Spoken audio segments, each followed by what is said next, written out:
Assalamualaikum warahmatullahi wabarakatuh. Perkenalkan, kami dari kelompok 7 akan mempresentasikan hasil makalah kami, yaitu mengenai ekosistem pantai. Baiklah, saya akan memperkenalkan rekan-rekan saya. Yang pertama, Srividia Ningsih dengan NPM 18010025. Selanjutnya, Nurma Hidayani dengan NPM 18010018, dan saya sendiri, Laura Dita, dengan NPM 18010023. Langsung saja pada materi yang pertama, yaitu hutan pantai berpasir. Kondisi hutan pantai umumnya terbuka, berpasir, dan ketinggian vegetasi rendah bersemak. Hutan pantai tumbuh pada kondisi pasir yang kering, umumnya terhindar dari pasang air laut. Hutan pantai disebut juga vegetasi litoral yang berkembang di wilayah pasang surut, pesisir berperairan masih dangkal dengan substrat air atau karang. Vegetasi di perairan dangkal dekat pantai didominasi oleh lamun dan ganggang laut.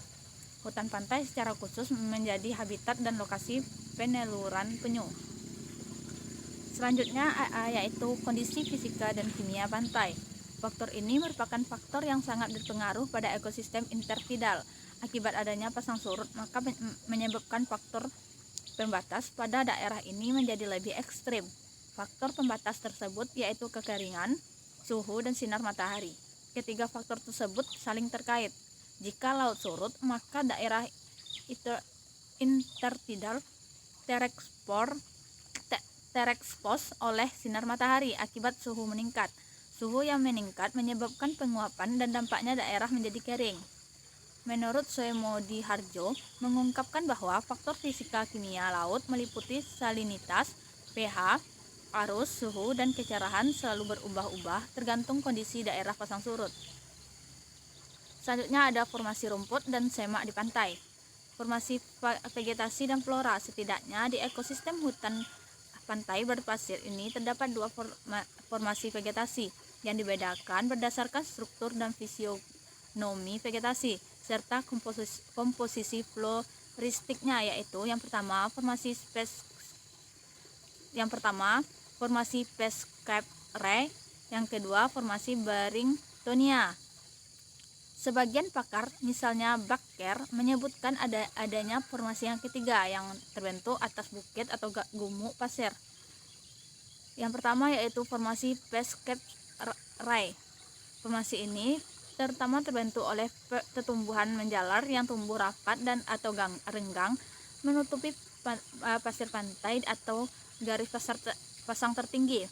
Namanya diambil dari nama ilmiah katang-katang yang memiliki daun berbentuk serupa teracak kambing, pes atau kaki, capre atau kambing, yang merupakan tumbuhan tipikal di area ini.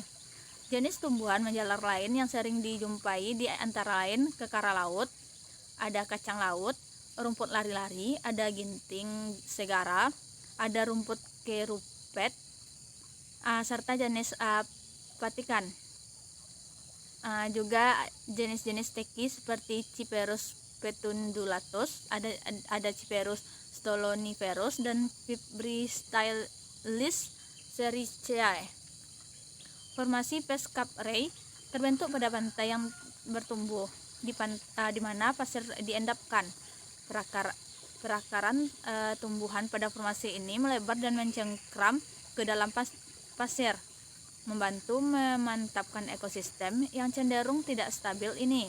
Jalinan ranting dan dedaunan di atas pasir merangkap sampah-sampah yang dilemparkan ombak, termasuk berbagai buah, bijian, dan yang diangkut air, sehingga meningkatkan kandungan hara dan memungkinkan terjadinya suksesi vegetasi.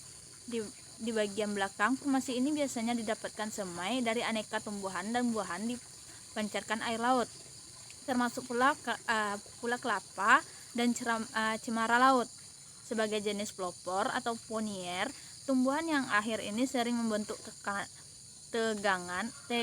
tegakan murni, tetapi anakannya tak mau tumbuh di bawah naungan pohon-pohon induknya. Selanjutnya ada vegetasi hutan pantai berpasir. Pantai berpasir dapat ditemui di daerah yang jauh dari pengaruh sungai besar atau termasuk di pulau kecil yang terpencil. Makroorganisme yang hidup di sini tidak sepadat di kawasan pantai berbatu. perilaku adaptasi yang dilakukan organisme tersebut, kondisi lingkungan adalah dengan cara menguburkan diri di dalam substrat, sehingga kawasan ini lebih banyak dimanfaatkan manusia untuk berbagai aktivitas rekreasi. Selanjutnya ada hutan pantai berlumpur. Berlumpur pantai merupakan pantai yang memiliki substrat yang sangat halus dengan diameter 0,006 sampai kecil dari 0,04 rom. Menurutnya Bakken, pantai berlumpur berada pada daerah yang terlindung dari hempasan gelombang. Secara langsung tidak ada hempasan gelombang, sehingga daerah ini sulit untuk mengalami perkembangan yang signifikan. Selanjutnya, pantai berlumpur dicirikan oleh ukuran butiran sedimen sangat halus dan memiliki tingkat bahan organik yang tinggi.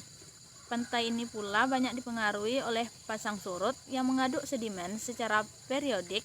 Interaksi organisme dengan sedimen yang mengaruhi evaporasi perairan yang tinggi di lingkungannya. Baiklah, sampai di situ materi yang saya sampaikan. Selanjutnya disampaikan oleh